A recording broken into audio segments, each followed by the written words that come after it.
Holy cow. And it's huge. That's it.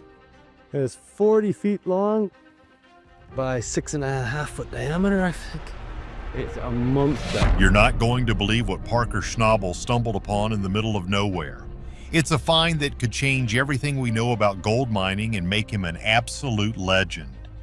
We catch our gold in probably half a metre with our hydraulic riffles, and we've got a new drop catch crate. He found an abandoned trommel, a massive rusting piece of old machinery, but the real shocker wasn't the machine itself. It was the $400 million secret hidden inside. The ghost in the woods. Deep in the Yukon wilderness, miles from anywhere, a monster lies sleeping.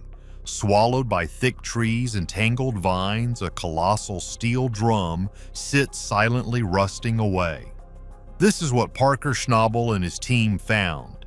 At first glance, it looked like a total loss, just another piece of junk left behind by miners who gave up decades ago. But Parker, he's got an eye for this stuff. He knew this wasn't just trash. This was a trommel, a beast of a machine designed to chew through mountains of dirt and spit out gold. Truth be told, tales of this place had been whispered among local miners for years. Legends of a massive operation that went bust overnight, leaving behind a fortune in untouched ground.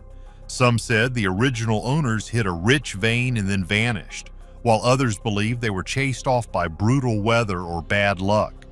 But nobody ever dared to venture deep enough to find out. The area was remote, unforgiving, and thought to be completely mined out. But Parker had a hunch.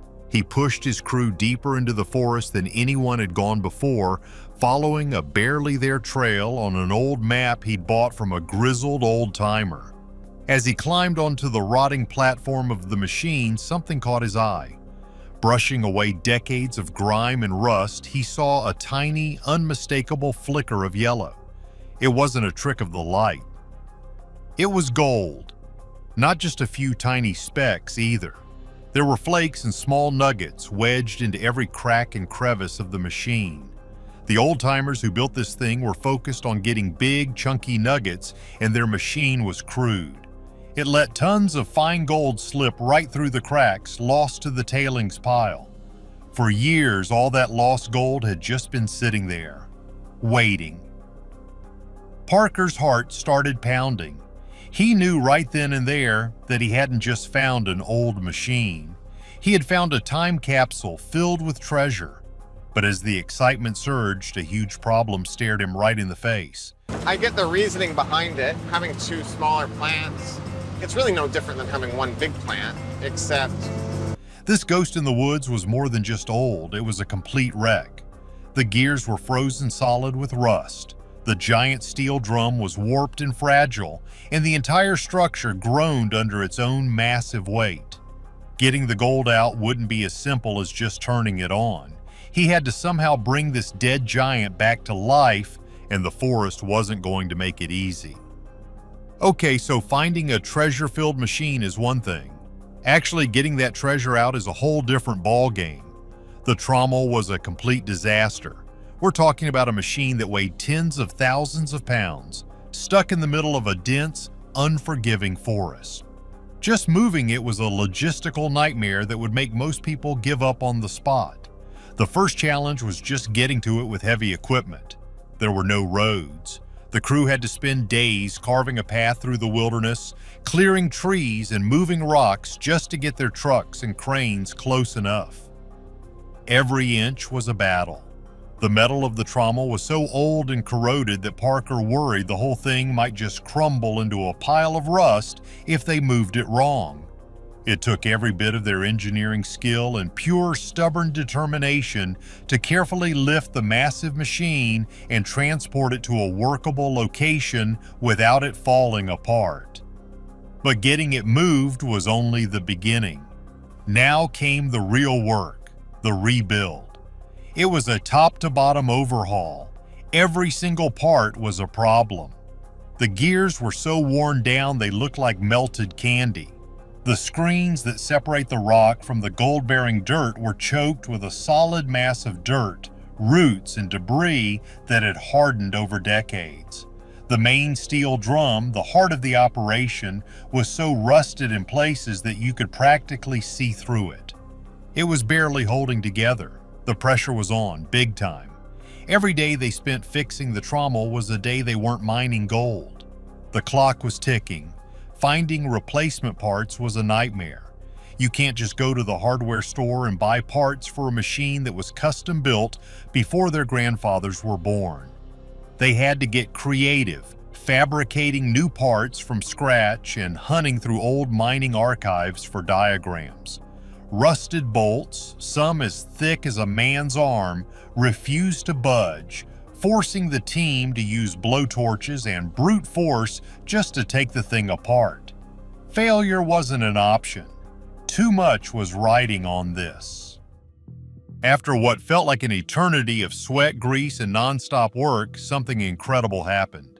With a final turn of a wrench and a prayer, the trommel roared back to life.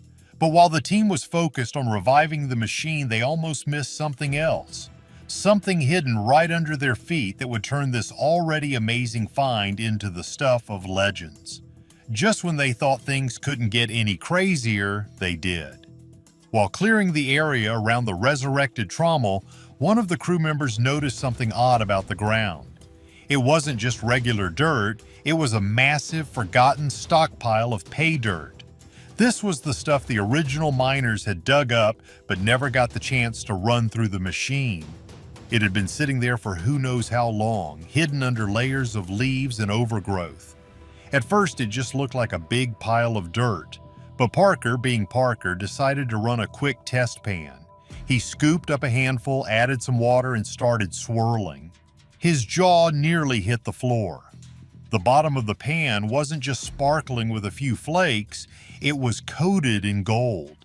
The concentration was off the charts, way higher than anything he'd ever seen in his entire career.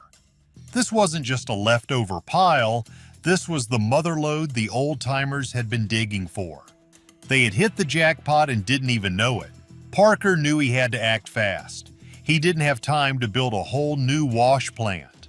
So he cobbled together a temporary processing station using a mix of modern equipment and old-school techniques to make sure not a single speck of gold was lost this time. The newly restored trommel was fired up and they started feeding it the ancient pay dirt. The results were absolutely insane. Day after day, the gold just kept piling up. The cleanups were unbelievable. The totals climbed from thousands to tens of thousands, then hundreds of thousands, and kept going. Before long, Parker realized he wasn't just having a good run. He had stumbled onto one of the biggest single gold finds of his life. The sheer volume of gold they pulled from that one stockpile sent the value soaring into the millions of dollars. What started as a desperate gamble on a broken-down machine had turned into an absolute gusher. The crew was ecstatic. They were rewriting their own history, pulling in more gold than they ever thought possible from a place everyone else had written off. But just when Parker thought this discovery couldn't get any more mind-blowing, he and his team found something buried in the past that was even more valuable than the gold itself. The treasure map. The gold was incredible, a true game changer, but the real treasure wasn't just in the ground, it was hidden in the past. As the team dug deeper, both literally into the earth and figuratively into the history of the site, they made a discovery that changed everything. Buried in a rusty lockbox they found near the old miners' camp was a collection of old leather-bound mining records. These weren't just boring logbooks, they were a secret history of the entire area. As they carefully turned the fragile, yellowed pages, a story began to unfold. These documents were detailed maps and logs, charting out a hidden network of abandoned gold-rich sites all across the region. And unbelievably, they all trace back to this one specific trommel. It became clear that this machine wasn't just a standalone operation. It was the central hub for a much larger secret mining empire that had been completely lost to time. The more they studied the records, the more insane it got. The logs described specific locations with gold concentrations that seemed impossible.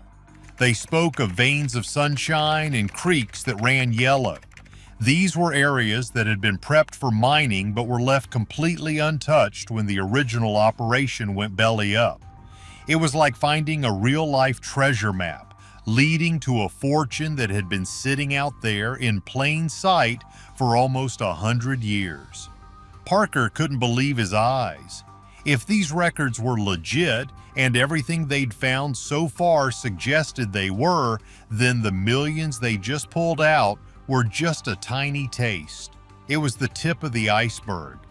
Who knew how much more gold was out there buried beneath the surface, just waiting for someone with the key? And now Parker had that key. The hunt was far from over. In fact, it was just beginning. But before he could go chasing after a network of lost gold mines, he knew he had to pay proper respect to the machine that started it all. This wasn't just about money anymore, it was about restoring a piece of history and honoring the dreams of the miners who came before him. This Trommel was more than just a machine. It was a story written in steel. Every dent, every rusted gear, and every worn-down panel told a tale of the long-gone miners who had poured their blood, sweat, and dreams into this very spot. You could almost feel the history. This beast had chewed through thousands of tons of earth, a relentless force in the hunt for gold. Parker knew he couldn't just patch it up. He had to do it right. This was about respect. He wasn't taking any chances. He brought in specialists, experts in historical machinery and modern engineering to handle the full restoration. Every repair had to be perfect. One small mistake, one misaligned gear could jeopardize the entire operation and dishonor the legacy of the machine. Hours bled into days, and days stretched into weeks. The team worked tirelessly, almost obsessively, rebuilding the Trommel piece by painstaking piece. But this wasn't just about fixing it, it was about upgrading it. They kept the soul of the old machine but gave it a brand new heart. Outdated, inefficient parts were swapped out for high-tech replacements. They installed a powerful new motor and added advanced sensors to monitor the whole process. To make sure everything was perfect, they even built a digital twin, a complete three-dimensional model of the Trommel on a computer. This virtual version let them test every upgrade and fix any potential problems before they ever touched the real thing, saving a ton of time and money. They were merging the past with the future. The day they fired up the fully restored and modernized beast was breathtaking. It roared to life, not with the groan of old age, but with the hum of raw power. It processed dirt with a shocking new efficiency, separating gold nuggets and fine particles with incredible speed and precision. They even used drones equipped with ground-penetrating radar to scan the surrounding land, mapping out the richest areas to dig with pinpoint accuracy. What was once a clunky, wasteful relic was now a state-of-the-art gold mining powerhouse. It was a symbol of forgotten potential, literally brought back from the dead. But as the gold started pouring out in amounts that shattered all expectations, a strange new problem emerged.